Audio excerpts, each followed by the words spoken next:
작년 겨울 72살 박영수 씨는 아침에 눈 뜨고 화장실 가는 단 30초 만에 쓰러졌습니다. 응급실 의사는 말했죠. 조금만 늦었으면 뇌졸중이었을 거라고. 여러분도 매일 아침 똑같은 행동을 하고 계시지 않나요? 지금 이 순간에도 전국 응급실에는 겨울 아침에 쓰러진 환자들이 실려오고 있습니다. 저는 그런 분들을 수없이 봐왔습니다. 안녕하세요.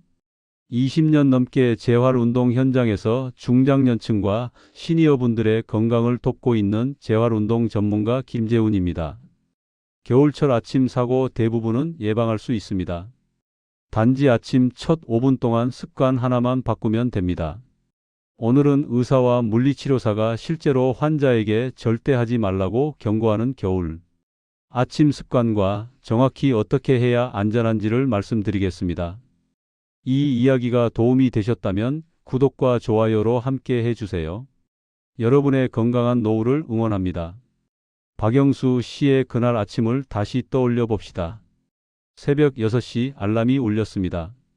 방 온도는 영하까지 떨어진 날이었죠. 박 씨는 70년 넘게 해온 대로 이불을 확 젖히고 벌떡 일어났습니다. 침대에서 화장실 문까지는 고작 5걸음, 30초도 안 걸리는 거리였습니다.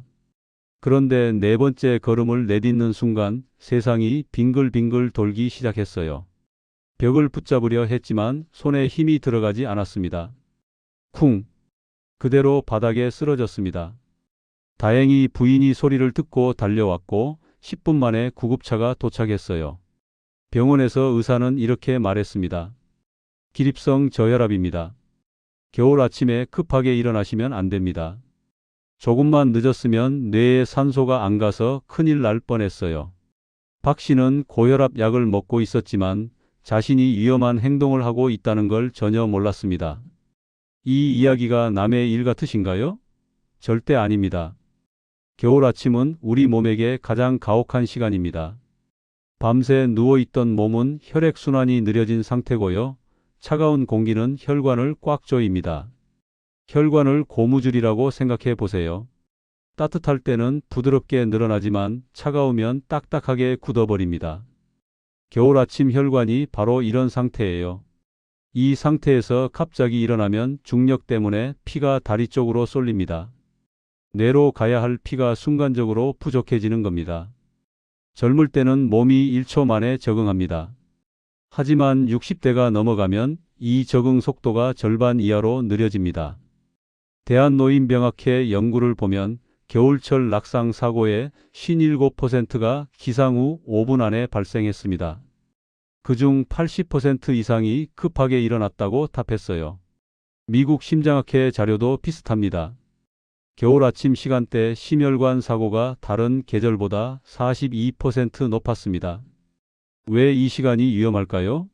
우리 몸은 새벽에 스트레스 호르몬을 분비합니다. 이 호르몬이 혈압을 올리는데 여기에 갑작스러운 자세, 변화까지 더해지면 혈관이 감당할 수 없는 압력을 받게 됩니다. 마치 얼어붙은 수도관에 갑자기 뜨거운 물을 틀면 터지는 것처럼요. 그렇다면 어떻게 해야 할까요? 답은 놀라울 정도로 간단합니다. 첫 번째, 이불 속에서 몸 깨우기입니다. 20초면 됩니다. 눈을 뜨면 절대 바로 일어나지 마세요. 이불 속에서 손가락과 발가락을 천천히 5번씩 구부렸다 펴세요. 그 다음 발목을 시계 방향으로 5번, 반대로 5번 돌려줍니다. 이 작은 움직임만으로도 혈액순환이 시작됩니다. 두 번째, 침대에 앉아서 기다리기입니다. 30초만 투자하세요. 천천히 상체를 일으켜 침대 모서리에 앉으세요. 그리고 그냥 앉아 있습니다. 천천히 심호흡을 3번만 하면 됩니다. 이 30초 동안 몸이 자세 변화에 적응합니다. 혈압이 조절되고 뇌로 가는 혈류가 안정됩니다. 세 번째, 천천히 일어서서 확인하기입니다. 10초면 충분합니다. 침대 모서리나 벽을 가볍게 잡고 천천히 일어서세요. 일어선 뒤에도 바로 걷지 마세요. 그 자리에서 5초 정도 서 있으면서 어지럽지 않은지 확인합니다. 괜찮다 싶으면 그때 첫 걸음을 떼세요. 3단계 전부 합쳐도 1분입니다. 하지만 이 1분이 심근경색과 뇌졸중, 낙상, 골절로부터 여러분을 지켜줍니다. 실제로 이 방법을 실천하신 분들은 처음엔 답답하다고 하십니다. 하지만 일주일만 지나면 몸이 적응합니다. 오히려 하루가 더 개운하게 시작된다고 말씀하세요. 어지럼증이나 두통도 줄어들고 아침에 몸이 한결 가볍다고 느끼십니다. 특히 고혈압, 당뇨, 심장질환이 있는 분들은 이 습관이 더욱 중요합니다. 약을 열심히 먹는 것만큼이나 아침에 천천히 일어나는 것이 여러분의 건강을 지킵니다. 오늘 밤 잠들기 전에 침대 옆에 메모 하나 붙여보세요. 일어날 때 첫째, 이불 속 20초, 둘째, 앉아서 30초, 셋째, 서서 10초. 내일 아침 눈 뜨는 순간 이 메모가 여러분의 생명을 지켜줄 겁니다. 단 1분으로 안전한 하루를 시작할 수 있습니다. 겨울 아침 정신을 번쩍 차리려고 찬물로 세수하시나요? 지금 당장 멈추셔야 합니다. 이 습관이 여러분의 목숨을 위협하고 있습니다. 오늘은 겨울철 가장 위험한 습관 중 하나인 찬물 세수와 찬물 샤워에 대해 말씀드리겠습니다. 실제로 병원 응급실에서 자주 보는 사고이고 예방만 하면 충분히 막을 수 있는 일입니다. 지난 2023년 겨울이었습니다. 68살 이정호 씨는 평소처럼 아침 7시에 일어났습니다. 몸이 좀 찌뿌둥해서 정신을 깨우려고 욕실로 갔죠. 수도꼭지를 틀고 찬물로 얼굴을 씻기 시작했습니다. 그런데 찬물이 얼굴에 닿는 순간 가슴이 조여오기 시작했어요. 숨이 갑자기 막히는 느낌이었습니다. 이 씨는 황급히 욕실 문을 열고 나왔지만 이미 식은땀이 흐르고 있었습니다. 다행히 바로 병원으로 가서 큰 사고는 면했습니다. 의사는 말했죠. 찬물 자극으로 혈압이 급상승했고 심장에 무리가 갔다고요. 조금만 더 오래 찬물에 노출됐다면 심근경색으로 이어질 수 있었다고 했습니다. 이 씨는 그때까지 찬물 세수가 건강에 좋다고 믿고 있었습니다. 젊었을 때부터 해온 습관이었거든요. 하지만 나이 들면서 몸이 달라졌다는 걸 몰랐던 겁니다. 왜 찬물이 이렇게 위험할까요? 우리 몸에는 자율신경계라는 시스템이 있습니다.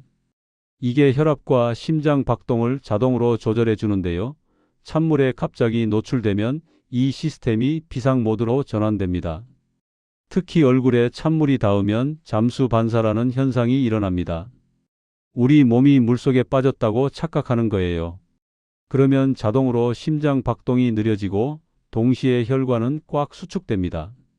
산소를 아끼려는 본능적 반응이죠. 문제는 겨울철엔 이미 혈관이 수축된 상태라는 겁니다. 여기에 찬물 자극까지 더해지면 혈관이 극도로 좁아집니다. 혈압은 순식간에 치솟고 심장은 좁아진 혈관에 피를 밀어 넣느라 엄청난 압력을 받게 됩니다. 일본 도쿄 대학 연구팀이 발표한 자료를 보면 겨울철 찬물 샤워 중 심혈관 사고 발생률이 여름보다 무려 7배 높았습니다. 특히 60대 이상에서는 11배까지 증가했어요. 국내 소방청 통계도 비슷합니다. 겨울철 욕실 내 심정지 사고의 63%가 찬물 사용과 관련이 있었습니다. 대부분 아침 시간대였고 환자 평균 연령은 65세였습니다. 혈관은 풍선과 비슷합니다. 천천히 부풀리면 괜찮지만 갑자기 바람을 불어넣으면 터지죠. 찬물은 혈관에 갑자기 바람을 불어넣는 것과 같습니다. 그렇다면 어떻게 해야 할까요? 답은 간단합니다. 미지근한 물을 사용하고 단계적으로 적응하는 겁니다. 첫 번째, 물 온도를 체온과 비슷하게 맞추세요. 손등에 물을 묻혀봤을 때 차갑지도 뜨겁지도 않은 온도가 적당합니다. 대략 섭씨 35도에서 40도 사이면 됩니다. 두 번째, 적응 순서를 지켜야 합니다. 절대 얼굴부터 물을 묻히지 마세요. 먼저 손에 물을 묻힙니다. 그 다음 팔 그리고 목 뒤쪽 순서로 천천히 적응시킵니다. 마지막으로 얼굴을 씻는 겁니다. 이 과정이 30초 정도 걸립니다. 세 번째, 샤워할 때도 마찬가지입니다. 발부터 시작해서 다리, 허리, 가슴 순서로 올라갑니다. 머리와 얼굴은 맨 나중에 씻어야 합니다. 이렇게 하면 몸이 온도 변화에 천천히 적응할 시간을 갖습니다. 네 번째, 욕실 온도도 중요합니다. 욕실이 너무 춥다면 샤워 전에 온수를 잠깐 틀어서 욕실을 따뜻하게 만드세요. 실내 온도와 욕실 온도 차이가 10도 이상 나면 위험합니다. 실제로 이 방법을 실천하신 분들은 아침에 몸이 훨씬 편하다고 말씀하십니다. 두통이나 어지럼증이 줄어들고 혈압도 안정적으로 유지된다고 하세요. 특히 고혈압 약을 드시는 분들은 더욱 조심하셔야 합니다.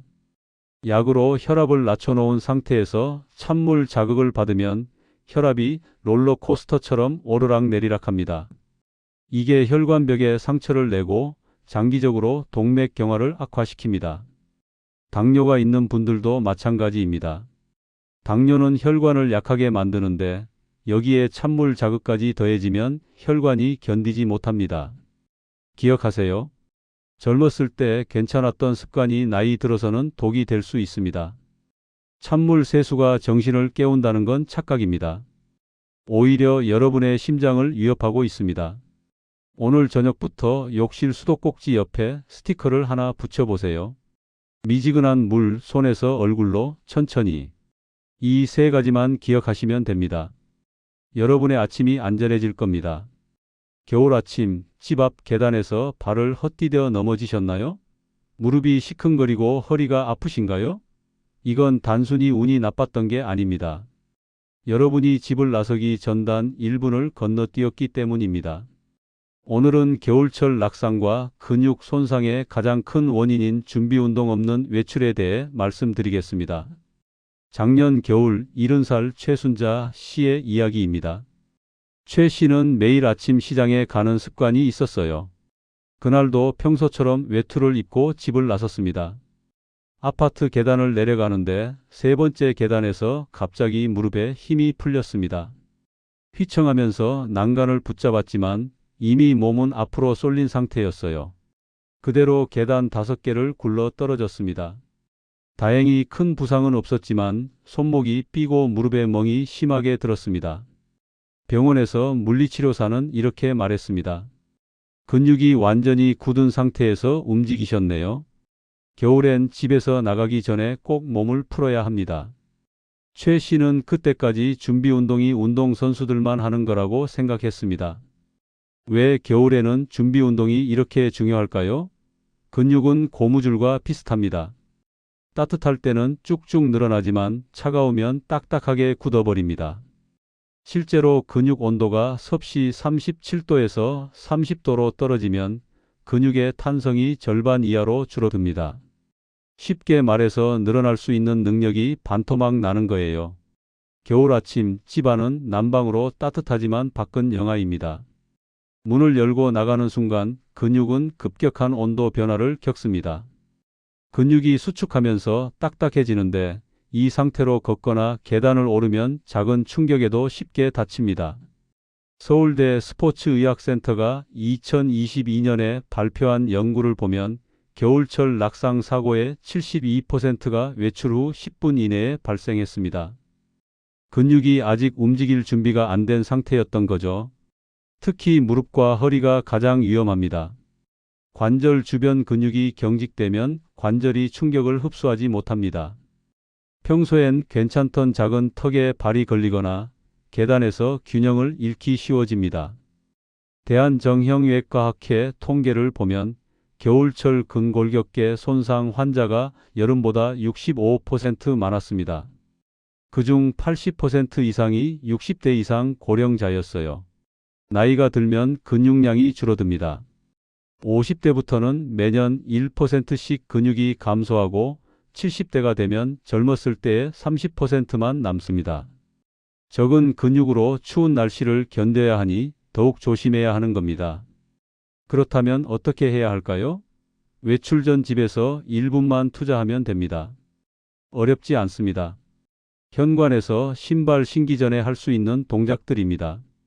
첫 번째, 발목 돌리기입니다. 한쪽 발을 들고 발목을 시계 방향으로 10번, 반대 방향으로 10번 돌립니다.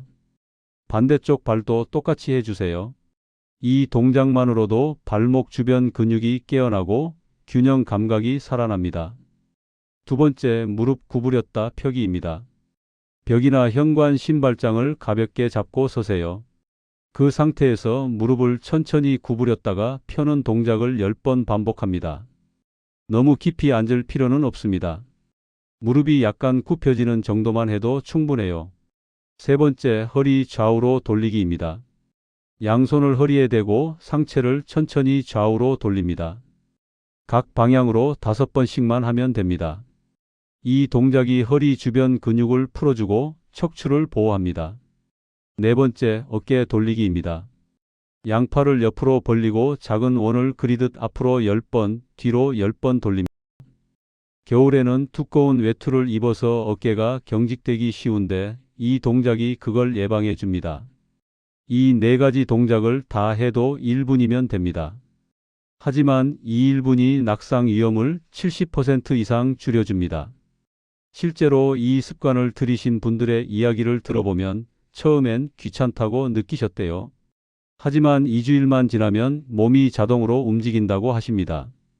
오히려 이 동작을 안 하고 나가면 불안하다고 말씀하세요. 그리고 신기하게도 무릎 통증이나 허리 통증이 줄어든다고 합니다. 매일 조금씩 근육을 깨워주니까 관절이 덜 뻣뻣해지는 거예요. 특히 관절염이 있는 분들에게 이 습관이 정말 중요합니다. 관절염은 아침에 가장 심하거든요. 밤새 움직이지 않아서 관절액이 굳어 있는 상태인데 여기에 추위까지 더해지면 통증이 배로 심해집니다. 하지만 외출 전 1분만 몸을 풀어주면 관절액이 순환하기 시작하고 관절이 부드러워집니다. 약을 먹는 것만큼이나 효과가 있습니다. 당뇨가 있는 분들도 조심하셔야 합니다. 당뇨는 말초신경을 손상시켜서 발 감각이 둔해지거든요. 작은 턱이나 빙판을 못 느끼고 넘어지는 경우가 많습니다. 외출 전 준비 운동으로 혈액순환을 좋게 하면 발 감각이 조금이라도 살아납니다. 한 가지 더 중요한 팁을 드리겠습니다. 집에서 나갈 때 바로 빠르게 걷지 마세요. 현관문을 열고 30초 정도 천천히 제자리 걸음을 해주세요. 근육이 바깥 온도에 적응할 시간을 주는 겁니다. 그 다음 첫 50m는 천천히 걷습니다. 평소 걸음의 절반 속도로 걷는다고 생각하세요. 이 짧은 시간 동안 몸이 완전히 준비됩니다. 그 이후부터는 평소대로 걸으시면 됩니다. 기억하세요. 낙상 사고는 순식간에 일어나지만 회복에는 몇 달이 걸립니다. 골절이라도 생기면 더 오래 고생하게 됩니다. 1분의 준비 운동이 여러분의 몇 달을 지켜줍니다. 오늘부터 현관 신발장 옆에 메모를 붙여보세요. 발목, 무릎, 허리, 어깨. 이 네 가지만 적어두세요. 외출할 때마다 이 메모가 여러분을 지켜줄 겁니다. 겨울길은 위험하지만 준비된 몸은 안전합니다. 겨울 아침 난방기 앞에서 양말을 신으려고 허리를 숙이는 순간 욱하고 허리가 끊어질 것 같은 통증을 느껴보신 적 있으신가요? 이건 단순한 근육통이 아닙니다. 디스크가 비명을 지르고 있는 겁니다. 오늘은 많은 분들이 모르고 계시는 위험한 습관, 난방기 앞에서 갑자기 허리 숙이기에 대해 말씀드리겠습니다. 지난 겨울 64살 김철수 씨의 이야기입니다. 김 씨는 아침에 일어나 거실 난방기 앞에 앉았어요. 몸을 녹이고 있다가 신발장에 있는 양말이 생각났습니다. 난방기 앞에 앉은 채로 몸을 앞으로 쭉 뻗어서 양말을 집으려고 했죠. 그 순간이었습니다. 허리에서 뚝 하는 소리와 함께 극심한 통증이 왔어요. 몸을 펼 수가 없었습니다. 그대로 굳은 채 가족을 불렀고 결국 응급실로 실려갔습니다. 병원에서 검사 결과는 급성 요추 염좌였습니다. 쉽게 말해서 허리 근육과 인대가 찢어진 거예요. 의사는 물었습니다. 혹시 따뜻한 곳에서 갑자기 허리를 숙이셨나요? 김 씨는 그제야 자신이 뭘 잘못했는지 알게 됐습니다. 왜 난방기 앞에서 허리를 숙이는 게 이렇게 위험할까요? 이건 근육과 관절의 특성을 이해하면 쉽게 알 수 있습니다. 난방기 앞에 앉으면 표면 근육은 금방 따뜻해집니다.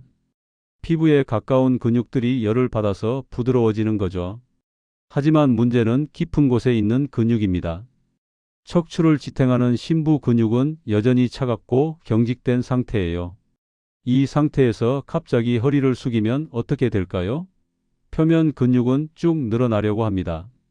하지만 심부 근육은 아직 준비가 안 됐어요. 딱딱하게 굳어 있는 상태에서 억지로 늘어나야 하니까 찢어지는 겁니다. 더 큰 문제는 디스크입니다. 허리뼈 사이에 있는 디스크는 젤리처럼 말랑말랑한 구조인데요. 추운 날씨에는 이 디스크가 딱딱해집니다. 특히 아침에는 밤새 누워 있어서 디스크에 수분이 많이 차 있어요. 이 상태에서 갑자기 허리를 숙이면 디스크에 엄청난 압력이 가해집니다. 마치 딱딱한 젤리를 억지로 눌러서 터뜨리는 것과 같습니다. 디스크가 뒤로 밀려 나오면서 신경을 누르게 되는 거죠. 서울대병원 정형외과 연구팀이 발표한 자료를 보면 겨울철 급성 요통 환자의 68%가 난방 환경에서 갑작스러운 동작을 취한 직후 발생했습니다. 특히 아침 6시에서 9시 사이가 가장 위험한 시간대였어요. 국내 척추 전문 병원 통계도 비슷합니다. 겨울철 허리 부상 환자 중 74%가 50대 이상이었고 대부분 실내에서 갑자기 허리를 숙이다가 다쳤습니다. 나이가 들면 디스크의 수분 함량이 줄어듭니다. 젊었을 때는 80%가 수분이었는데 60대가 되면 60% 정도로 줄어들어요. 딱딱해진 디스크는 충격을 흡수하는 능력이 떨어집니다. 게다가 허리 주변 근육도 약해집니다. 젊었을 때는 강한 근육이 척추를 보호했지만 나이 들면 근육이 줄어들어서 척추가 그대로 노출됩니다. 작은 충격에도 쉽게 다치는 거죠. 그렇다면 어떻게 해야 할까요? 3가지 원칙만 지키면 됩니다. 첫 번째, 난방기 앞에서 절대 갑자기 움직이지 마세요. 몸이 따뜻하다고 느껴져도 심부 근육은 아직 준비가 안 됐을 수 있습니다. 최소한 5분 이상 난방기 앞에 있었다면 움직이기 전에 가볍게 몸을 풀어주세요. 두 번째, 허리를 숙일 때는 반드시 무릎을 먼저 굽히세요. 이게 정말 중요합니다. 양말을 신을 때, 물건을 집을 때 항상 무릎부터 굽히는 겁니다. 구체적으로 설명드리겠습니다.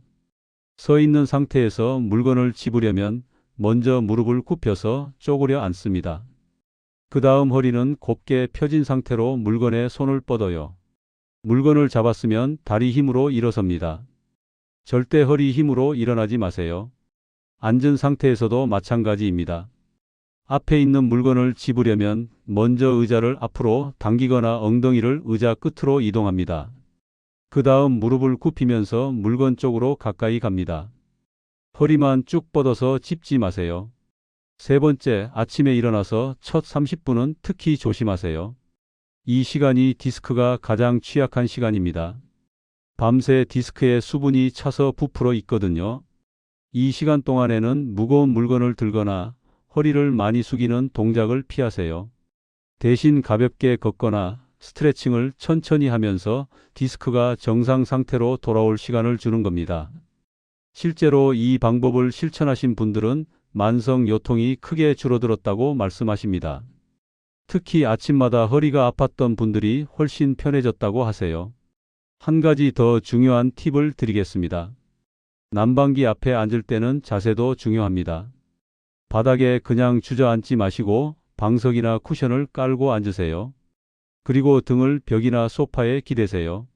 이렇게 하면 척추가 자연스러운 S자 곡선을 유지합니다. 허리에 가해지는 압력이 분산되는 거예요.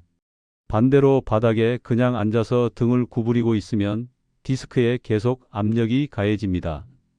특히 척추관 협착증이나 디스크 질환이 있는 분들은 더욱 조심하셔야 합니다. 이미 디스크가 약해진 상태에서 갑작스러운 동작을 하면 디스크가 완전히 터질 수 있어요. 그러면 수술까지 가야 할 수도 있습니다. 골다공증이 있는 분들도 위험합니다. 뼈가 약해진 상태에서 허리에 무리가 가면 척추뼈에 골절이 생길 수 있거든요. 척추 압박 골절은 정말 고통스럽고 회복도 오래 걸립니다. 기억하세요. 따뜻하다고 느껴지는 건 표면일 뿐입니다. 몸속 깊은 곳은 아직 준비가 안 됐을 수 있어요. 급하게 움직이지 마시고 항상 무릎부터 굽히는 습관을 들이세요. 오늘부터 난방기 옆에 메모를 붙여보세요. 무릎 먼저 천천히. 이 두 가지만 기억하시면 됩니다. 겨울철 허리 부상의 대부분은 이 간단한 원칙만 지켜도 예방할 수 있습니다. 여러분의 허리가 평생 건강하길 바랍니다. 겨울철 두꺼운 패딩 입고 지하철 계단 오르다가 숨이 턱까지 차오른 경험 있으시죠? 단순히 체력이 떨어진 게 아닙니다. 여러분의 심장이 위험 신호를 보내고 있는 겁니다. 오늘은 많은 분들이 무심코 하고 계시는 위험한 습관, 두꺼운 외투 입고 계단 오르기에 대해 말씀드리겠습니다.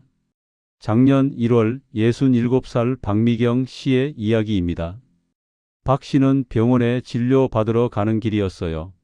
추운 날씨에 두꺼운 패딩을 입고 지하철역에 도착했습니다. 에스컬레이터가 고장나서 계단을 올라가야 했죠. 평소에도 오르던 계단이었습니다.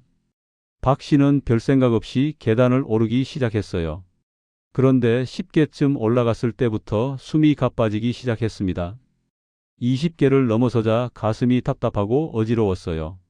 결국 중간에 멈춰서 난간을 붙잡고 한참을 쉬어야 했습니다. 식은땀이 흘렀고 심장이 터질 듯이 뛰었어요. 주변 사람들이 걱정스럽게 쳐다봤습니다. 박 씨는 그날 병원에서 혈압을 재봤는데 평소보다 훨씬 높게 나왔습니다. 의사는 물었어요. 혹시 두꺼운 옷 입고 계단 오르셨나요? 그게 심장에 무리를 줄 수 있습니다. 왜 두꺼운 외투를 입고 계단을 오르는 게 위험할까요? 세 가지 이유가 있습니다.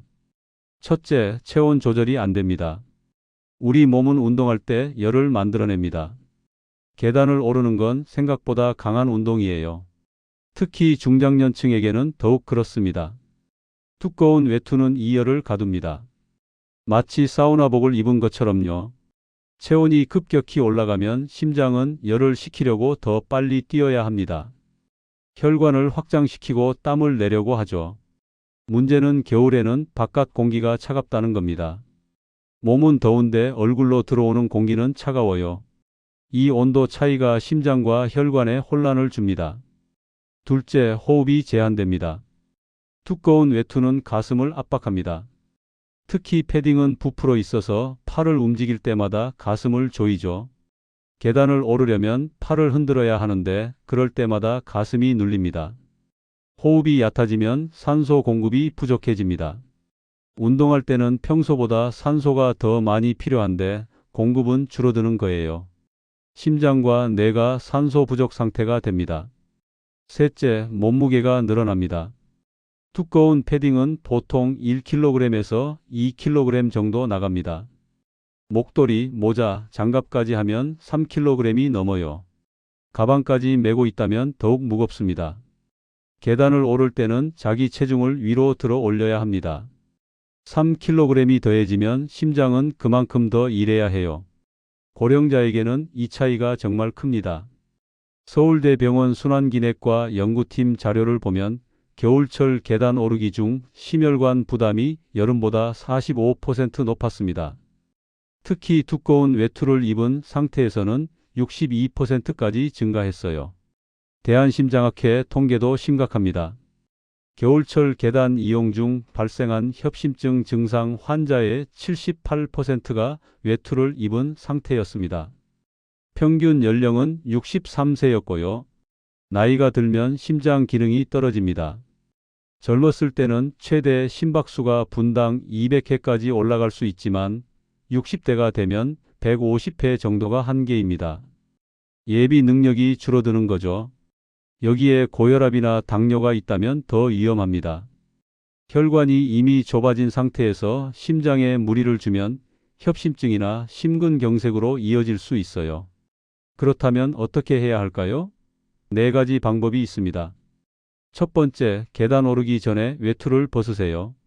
귀찮더라도 이게 가장 안전합니다. 외투를 벗어서 손에 들거나 가방에 넣고 올라가세요. 한 층만 올라가도 되면 그냥 입고 가도 괜찮지만 2층 이상이라면 반드시 벗으세요. 실내 건물이라면 1층에 도착해서 벗으면 됩니다. 야외 계단이라면 계단 입구에서 잠깐 멈춰서 외투를 벗으세요. 이 30초가 여러분의 심장을 지킵니다. 두 번째, 어쩔 수 없이 입고 올라가야 한다면 지퍼를 여세요. 적어도 가슴 부분은 열어서 호흡이 편하게 만드세요. 답답함이 훨씬 줄어듭니다. 목도리도 느슨하게 풀어주세요. 목을 조이면 혈압이 올라갑니다. 경동맥이 눌리면 뇌로 가는 혈류가 방해받거든요. 세 번째, 천천히 오르세요. 젊은 사람들 속도에 맞추려고 하지 마세요. 한 계단씩 천천히 자기 페이스대로 오르면 됩니다. 급할 것 없어요. 구체적으로 말씀드리면 2계단 오르고 한 번 숨 쉬기를 추천합니다. 이렇게 하면 심장 박동이 급격히 올라가지 않습니다. 주변 눈치 볼 필요 없습니다. 건강이 더 중요해요. 네 번째, 중간에 쉬세요. 숨이 차다 싶으면 바로 멈추고 난간을 잡고 10초에서 20초 정도 쉽니다. 심호흡을 3번 하세요. 심장 박동이 안정되면 다시 올라가면 됩니다. 절대 참고 올라가지 마세요. 가슴이 답답하거나 어지럽거나 식은땀이 나면 즉시 멈춰야 합니다. 이건 심장이 보내는 경고 신호예요. 실제로 이 방법을 실천하신 분들은 계단 오르기가 훨씬 편해졌다고 말씀하십니다. 예전처럼 숨이 턱까지 차지 않고 어지럼증도 없어졌다고 하세요. 한 가지 더 중요한 팁을 드리겠습니다. 겨울에는 옷을 여러 겹 얇게 입는 게 좋습니다. 두꺼운 패딩 한 벌보다는 얇은 옷 서너 겹이 낫습니다. 그러면 실내에 들어갔을 때 겉옷만 벗어도 되고 계단 오를 때도 한두 겹만 벗으면 됩니다. 체온 조절이 훨씬 쉬워져요. 특히 심장 질환이 있는 분들은 더욱 조심하셔야 합니다. 협심증 진단을 받으셨다면 계단은 가능한 한 피하세요. 엘리베이터나 에스컬레이터를 이용하는 게 안전합니다. 당뇨가 있는 분들도 주의하세요. 당뇨는 심장 혈관을 약하게 만듭니다. 겉으로는 괜찮아 보여도 실제로는 심장이 힘들어하고 있을 수 있어요. 고혈압 약을 드시는 분들은 약 복용 시간도 고려하세요. 약을 먹기 직전이나 약효가 떨어지는 시간에는 특히 조심해야 합니다. 기억하세요. 계단 오르기는 생각보다 강한 운동입니다. 여기에 두꺼운 외투까지 더해지면 심장은 이중으로 힘들어합니다. 귀찮더라도 외투를 벗고 천천히 오르세요. 오늘부터 가방에 작은 에코백 하나 넣어 다니세요. 계단 오를 때 외투를 벗어서 담을 수 있게요. 이 작은 준비가 여러분의 심장을 지켜줄 겁니다. 겨울 계단은 위험하지만 준비된 마음은 안전합니다. 아침에 일어나서 저녁까지 물 한 모금도 안 마신 적 있으신가요? 난방기 틀어놓은 집에서 하루 종일 있으면서요? 목이 마르지 않으니까 괜찮다고 생각하셨나요? 지금 여러분의 혈관은 서서히 막히고 있습니다. 오늘은 겨울철 뇌졸중 위험을 크게 높이는 습관, 실내 난방 중 수분 섭취 부족에 대해 말씀드리겠습니다. 작년 2월 71살 정영희 씨의 이야기입니다. 정 씨는 겨울에 집에서 주로 시간을 보냈어요. 난방을 틀어놓고 TV를 보거나 책을 읽었죠. 목이 마르지 않아서 물을 거의 마시지 않았습니다. 어느 날 저녁 화장실에 가려고 일어서는데 갑자기 한쪽 팔에 힘이 없어졌어요. 다리도 휘청거렸습니다. 말을 하려는데 입이 잘 안 떨어졌죠. 가족이 바로 구급차를 불렀습니다. 병원 응급실에서 검사 결과는 경미한 뇌경색이었습니다. 다행히 빨리 발견해서 큰 후유증은 없었지만 의사는 말했어요. 혈액이 너무 끈적해졌습니다. 물을 충분히 드셨어야 해요. 정 씨는 그때까지 난방 때문에 몸에서 수분이 빠져나간다는 걸 몰랐습니다. 목이 마르지 않으니 물을 마실 필요가 없다고 생각했던 거죠. 왜 난방 중에 물을 안 마시는 게 이렇게 위험할까요? 겨울철 실내는 사막과 비슷합니다. 난방을 하면 공기가 건조해지거든요. 실내 습도가 30% 이하로 떨어지면 우리 몸에서 수분이 계속 빠져나갑니다. 호흡할 때마다 입과 코에서 수분이 증발하고 피부를 통해서도 증발합니다. 이걸 불감 증설이라고 해요. 문제는 이 수분 손실을 느끼지 못한다는 겁니다. 땀을 흘리면 목이 마르다고 느끼지만 증발은 천천히 일어나서 갈증을 못 느낍니다. 그 사이 몸은 탈수 상태가 되는 거예요. 나이가 들면 갈증을 느끼는 능력 자체가 떨어집니다. 젊었을 때는 몸에 수분이 2%만 부족해도 목이 마른데 60대가 넘어가면 5%가 부족해도 갈증을 못 느낍니다. 수분이 부족하면 혈액이 걸쭉해집니다. 마치 케첩처럼요. 걸쭉한 혈액은 흐르기 어렵습니다. 특히 가느다란 뇌혈관을 지나가기 힘들어져요. 서울대병원 신경과 연구팀 자료를 보면 겨울철 뇌경색 환자의 63%가 하루 수분 섭취량이 리터 이하였습니다. 권장량의 절반도 안 되는 양이었어요. 대한뇌졸중학회 통계도 심각합니다. 겨울철 뇌졸중 발생률이 여름보다 47% 높았고 특히 실내 난방 환경에서 장시간 있었던 경우가 많았습니다. 혈액 점도가 높아지면 혈전이 생기기 쉽습니다. 혈전은 피떡이에요. 이게 혈관을 막으면 뇌경색이나 심근경색이 됩니다. 겨울에 이런 사고가 많은 이유 중 하나가 바로 탈수입니다. 당뇨가 있는 분들은 더 위험합니다. 당뇨 자체가 혈액을 끈적하게 만드는데 여기에 탈수까지 더해지면 혈관이 막힐 위험이 배로 높아져요. 고혈압 약을 드시는 분들도 조심하셔야 합니다. 일부 혈압약은 이뇨작용이 있어서 수분을 더 많이 배출시킵니다. 약 때문에 수분이 빠지는데 마시는 물은 적으면 탈수가 심해집니다. 그렇다면 얼마나 마셔야 할까요? 성인 기준으로 하루 리터 반에서 2리터가 권장량입니다. 하지만 겨울철 난방 중에는 2리터 정도는 마셔야 합니다. 컵으로 계산하면 하루 8잔 정도입니다. 한 컵이 200ml라고 봤을 때요. 아침에 2잔, 점심 전후 2잔, 저녁 전후 2잔, 자기 전 1잔 이렇게 나눠 마시면 됩니다. 한 번에 많이 마시는 것보다 조금씩 자주 마시는 게 좋습니다. 한 번에 500ml 이상 마시면 몸이 다 흡수하지 못하고 배출해 버리거든요. 물 마시는 타이밍도 중요합니다. 첫째, 아침에 일어나자마자 물 한 잔을 마세요. 밤새 수분이 부족한 상태니까 일어나서 바로 보충해 주는 겁니다. 찬물 말고 미지근한 물로요. 둘째, 식사 30분 전에 물 한 잔을 마세요.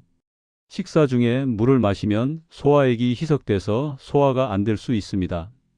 식전에 미리 마시는 게 좋아요. 셋째, 화장실 다녀온 후에 물 반 잔을 마세요. 배뇨로 수분이 빠져나갔으니까 바로 보충하는 겁니다. 넷째, 자기 1시간 전에 물 한 잔을 마세요. 자는 동안에도 수분이 빠져나가거든요. 너무 늦게 마시면 한밤중에 화장실 가야 해서 1시간 전이 적당합니다. 물 마시는 게 힘드신 분들은 어떻게 하면 좋을까요? 몇 가지 방법을 알려드리겠습니다. 첫째, 보리차나 옥수수차를 끓여서 보온병에 담아두세요. 따뜻한 차는 물보다 마시기 편합니다. 카페인이 없어서 수분 보충에도 좋고요. 둘째, 수분이 많은 과일을 드세요. 수박, 참외는 여름 과일이니까 겨울에는 귤, 사과, 배가 좋습니다. 특히 배는 수분이 85%나 돼요. 셋째, 국물 요리를 자주 드세요. 된장국, 미역국, 콩나물국 같은 국물 음식은 수분 보충에 도움이 됩니다. 다만 너무 짜지 않게 드셔야 해요. 나트륨이 많으면 오히려 수분을 배출시킵니다. 넷째, 스마트폰 알람을 설정하세요. 2시간마다 물 마실 시간이라고 알람을 맞춰두는 겁니다. 잊지 않고 규칙적으로 마실 수 있어요. 실제로 이 방법을 실천하신 분들은 몸이 가볍다고 말씀하십니다. 변비가 좋아지고 피부도 덜 건조하고 무엇보다 어지럼증이 줄어든다고 하세요. 한 가지 주의할 점이 있습니다. 심장이나 콩팥 질환이 있는 분들은 물을 너무 많이 마시면 안 됩니다. 몸이 수분을 제대로 처리하지 못해서 부종이 생길 수 있거든요. 이런 경우는 의사와 상담해서 적정량을 정하세요. 또 한 가지, 커피나 녹차는 물 대신이 안 됩니다. 카페인이 들어있어서 오히려 이뇨작용을 해요. 마시면 마실수록 수분이 빠져나갑니다. 물이나 카페인 없는 차를 마셔야 합니다. 실내 습도 관리도 중요합니다. 가습기를 사용하거나 젖은 수건을 널어두거나 화분을 키우는 것도 도움이 됩니다. 실내 습도를 50% 정도로 유지하면 몸에서 빠져나가는 수분을 줄일 수 있어요. 기억하세요. 목이 마르지 않다고 물이 필요 없는 게 아닙니다. 갈증을 느낄 때는 이미 탈수가 시작된 거예요. 특히 겨울철 난방 중에는 의식적으로 물을 마셔야 합니다. 오늘부터 거실 테이블에 물병 하나 놓아두세요. 눈에 보이면 자주 마시게 됩니다.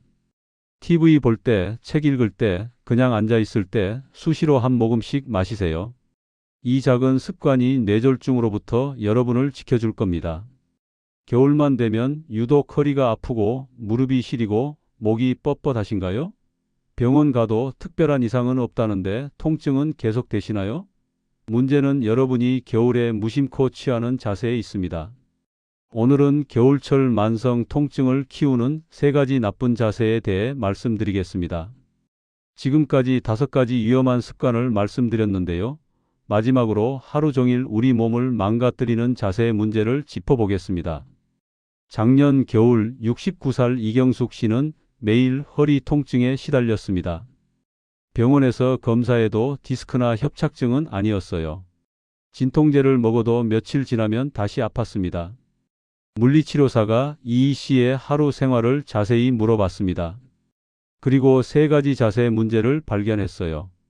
소파에 비스듬히 눕는 습관, 바닥에 엎드려 TV 보는 자세, 그리고 허리를 굽혀서 양말 신는 방법이었습니다.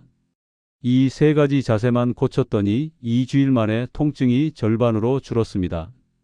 한 달 후에는 거의 사라졌어요. 이 씨는 놀라워했습니다. 수십 년간 해온 자세가 통증의 원인이었다는 걸 몰랐던 거죠. 첫 번째 나쁜 자세, 소파에 비스듬히 눕기입니다. 겨울에 가장 많이 하는 자세죠. 따뜻한 거실에서 TV 보면서 소파에 반쯤 누워 계시는 분들 많으실 겁니다. 이 자세가 왜 나쁠까요? 허리가 C자로 구부러지기 때문입니다. 정상적인 허리는 앞으로 살짝 휘어진 S자 곡선이에요. 이 곡선이 몸무게를 분산시켜 줍니다. 하지만 소파에 비스듬히 누우면 허리가 뒤로 굽습니다. C자가 되는 거죠. 이 상태로 1시간만 있어도 허리 근육이 늘어나고 디스크에 압력이 집중됩니다. 대한척추외과학회 자료를 보면 비스듬한 자세로 1시간 있을 때 디스크 압력이 정상의 170%까지 증가했습니다. 서 있을 때보다 앉아 있을 때 디스크 압력이 더 높은데 비스듬히 누우면 더욱 심해지는 거예요. 어떻게 고쳐야 할까요? 2가지 방법이 있습니다.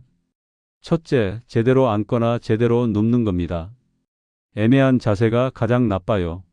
앉을 거면 엉덩이를 소파 깊숙이 넣고 등을 등받이에 완전히 기대세요. 허리 뒤에 쿠션을 받쳐서 S자 곡선을 유지하는 게 좋습니다. 눕고 싶으면 아예 완전히 누우세요. 다리를 쭉 펴고 머리에 베개를 받친 채 옆으로 누우면 척추에 무리가 안 갑니다. 둘째, 30분마다 자세를 바꾸세요. 아무리 좋은 자세도 오래 유지하면 근육이 굳습니다. 30분 앉았다가 일어나서 10초만 걸어 다니세요. 그것만으로도 허리 근육이 풀립니다. 2번째 나쁜 자세, 바닥에서 턱 괴고 TV 보기입니다. 특히 엎드려서 턱을 손으로 괴고 목을 들어 TV 보는 자세요. 편하다고 느끼실 수 있지만 목에는 최악입니다. 이 자세는 목뼈를 과도하게 뒤로 젖히게 만듭니다. 목뼈 사이 신경이 눌리고 목 근육은 계속 긴장합니다. 마치 고개를 계속 위로 쳐든 채 버티는 것과 같아요. 성인의 머리 무게는 약 5kg입니다. 목을 15도만 앞으로 숙여도 목뼈에 가해지는 무게가 12kg이 됩니다. 30도면 18kg, 60도면 27kg까지 증가해요. 엎드려서 목을 들면 목뼈가 30도 이상 꺾입니다. 18kg 이상의 부담이 계속 가해지는 거죠. 이 자세로 1시간만 있어도 목 디스크에 무리가 갑니다. 서울대병원 재활의학과 연구에서 이 자세를 1시간 유지한 사람들의 목 근육을 검사했더니 근육 긴장도가 200% 이상 증가했습니다. 목 통증과 두통이 생길 수밖에 없는 상태였어요. 어떻게 고쳐야 할까요? 바닥에 앉거나 눕더라도 목이 자연스러운 위치에 있어야 합니다. TV를 볼 거라면 벽에 등을 기대고 앉으세요. 쿠션을 허리 뒤에 받치고 목도 편안하게 유지하세요. 엎드리고 싶다면 TV를 보지 마세요. 책을 보거나 핸드폰을 볼 때도 엎드린 자세에서 고개를 계속 들고 있으면 안 됩니다. 차라리 옆으로 누워서 보는 게 낫습니다. 세 번째 나쁜 자세, 허리 굽혀서 양말 신기입니다. 매일 아침 하는 동작인데 잘못하면 허리를 다칩니다. 특히 겨울에는 근육이 경직돼 있어서 더 위험해요. 서서 한쪽 다리를 들고 허리를 구부려서 양말을 신는 분들 많으시죠? 이 자세는 허리에 엄청난 부담을 줍니다. 일어선 상태에서 허리를 구부리면 디스크 압력이 급증하거든요. 게다가 한쪽 다리로 중심을 잡으려다 보니 허리가 비틀립니다. 디스크가 압력을 받는 동시에 비틀리면 손상 위험이 배로 높아집니다. 대한정형외과학회 통계를 보면 아침 양말 신다가 허리 삐끗한 환자가 겨울철에 유독 많았습니다. 전체 급성 요통 환자의 15%가 이 동작 중에 다쳤어요. 어떻게 고쳐야 할까요? 양말 신을 때는 반드시 앉으세요. 침대나 의자 끝에 앉아서 한쪽 발을 반대쪽 무릎 위에 올립니다. 그러면 허리를 거의 굽히지 않고도 양말을 신을 수 있어요. 앉을 곳이 없다면 벽이나 신발장을 잡고 한쪽 무릎을 굽혀서 발을 들어 올리세요. 허리는 곧게 펴진 상태로 유지하고요. 균형 잡기 어려우면 차라리 바닥에 앉아서 신는 게 낫습니다. 이 세 가지 자세 문제는 따로따로 봤을 때는 큰 문제가 아닌 것 같지만 매일 반복되면 만성 통증으로 발전합니다. 하루 1시간씩 나쁜 자세로 있으면 1년이면 365시간입니다. 15일을 꼬박 나쁜 자세로 있는 거예요. 실제로 이 세 가지만 고친 분들의 후기를 들어보면 대부분 2주일 안에 통증이 줄어들었다고 합니다. 한 달 후에는 아침에 일어날 때 뻣뻣한 느낌이 확 줄어들고 하루 종일 활동해도 덜 피곤하다고 하세요. 특히 척추관 협착증이나 디스크 질환이 있는 분들은 이 자세들을 절대 피하셔야 합니다. 이미 약해진 척추에 계속 무리를 주면 증상이 악화될 수밖에 없어요. 골다공증이 있는 분들도 조심하세요. 나쁜 자세로 오래 있다가 갑자기 움직이면 척추 압박 골절이 생길 수 있습니다. 겨울에 특히 뼈가 약해지니까 더욱 주의하셔야 해요. 기억하세요. 통증은 몸이 보내는 경고 신호입니다. 약으로만 억누르지 마시고 자세부터 점검해 보세요. 수십 년 해온 습관을 바꾸기 쉽지 않지만 건강을 위해서는 꼭 필요합니다. 오늘부터 집안 곳곳에 메모를 붙여보세요. 소파 옆에는 제대로 앉거나 눕기, TV 앞에는 턱 개지 않기, 현관에는 앉아서 양말 신기. 이 세 가지만 지켜도 겨울 통증에서 해방될 수 있습니다. 지금까지 6가지 겨울철 금지 습관을 말씀드렸습니다. 갑자기 일어나지 않기, 찬물 사용하지 않기, 준비 운동하고 외출하기, 난방기 앞에서 급하게 움직이지 않기, 물 충분히 마시기, 그리고 나쁜 자세 피하기입니다. 이 6가지는 모두 돈 들이지 않고 오늘 당장 실천할 수 있는 것들입니다. 특별한 운동이나 약이 필요 없어요. 여러분의 의지만 있으면 됩니다. 겨울은 위험한 계절이지만 준비된 몸과 마음이라면 안전하게 보낼 수 있습니다. 이 영상이 여러분의 건강한 겨울나기에 작은 도움이 되었기를 바랍니다. 구독과 좋아요로 더 많은 분들께 이 정보가 전해지길 바랍니다. 댓글로 여러분의 경험도 나눠주세요. 함께 건강한 겨울을 만들어 갑시다. 감사합니다.